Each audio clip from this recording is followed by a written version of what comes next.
fundsupermart.com. Hi, why the focus on income when seeking global equity exposure? Well, historically, dividend-paying companies have delivered superior total returns to non-dividend-paying companies.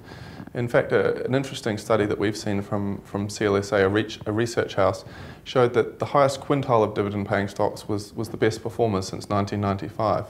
And that was followed by the second quintile and third quintile in succession, which suggests that there's a really clear correlation between dividend yield and stock performance. And we think there's reasons for that. There's fundamental qualities that dividend-paying companies have, and that would include things like competitive advantages. So a dividend-paying company typically would be a larger company, a company with barriers to entry, a company with a strong brand, a strong business model. And what that does is it gives it the strength to generate strong profits and then be able to reward the shareholders through dividends. It's also that dividend-paying companies also tend to be very cash flow generative. So that means that the profits that they're generating are more than what they require to fund their capital expenditure needs. And that spare cash that they have is what they use to pay dividends with. Thirdly, dividend-paying companies have good corporate governance. So one thing that we look for is companies that the management is sharing the spoils of the company's returns with investors. And that signals good corporate governance and that management is low ego and focused on long-term returns. Lastly, we think dividend-paying companies are underappreciated because a lot of investors are looking for growth or what's hot in the market. And when they do that, what they miss is these qualities that we talk about of dividend-paying companies and the long-term returns that can be derived from the compounding effect of high dividends. Do all the stocks in a portfolio pay dividends? Yes, in fact, to buy a company within the portfolio, it has to have a 4% or higher yield, and that includes special dividends and other dividends. And the reason for that is we want every stock in the portfolio to be exhibiting the qualities that we've talked about and the anomaly to exist with all of the stocks in the portfolio.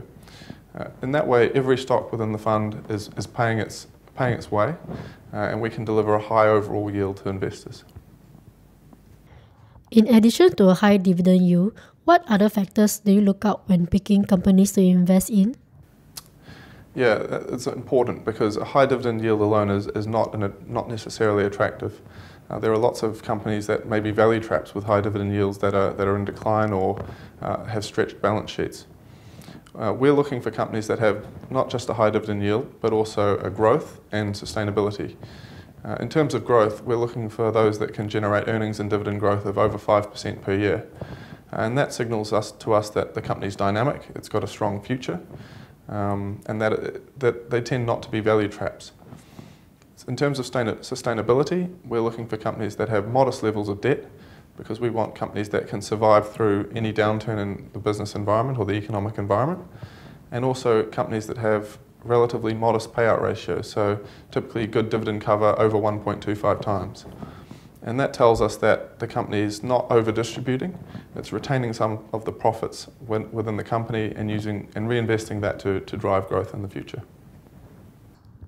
Is a dividend-focused strategy only suitable for yield-seeking investors?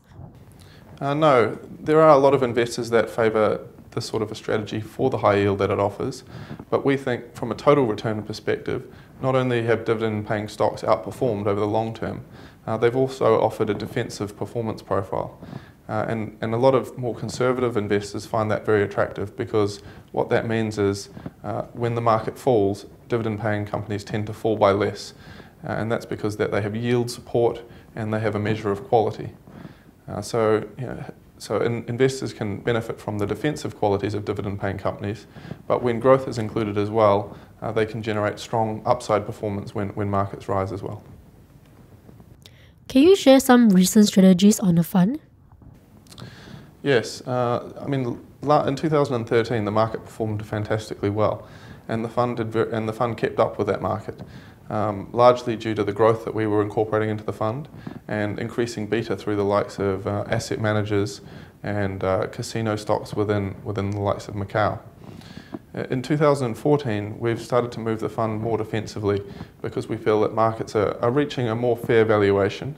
But by no means do we think markets are unattractive.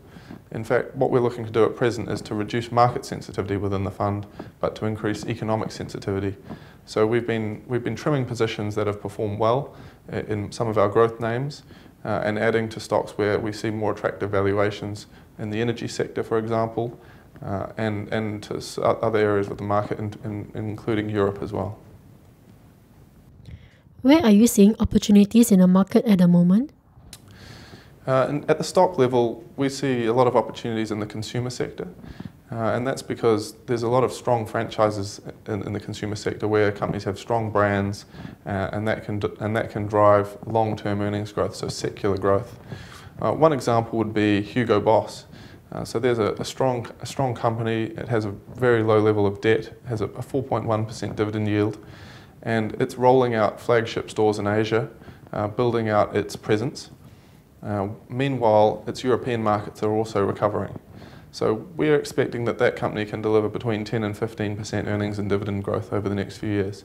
So when you combine that with a 4% dividend yield, you're looking at a very attractive total return.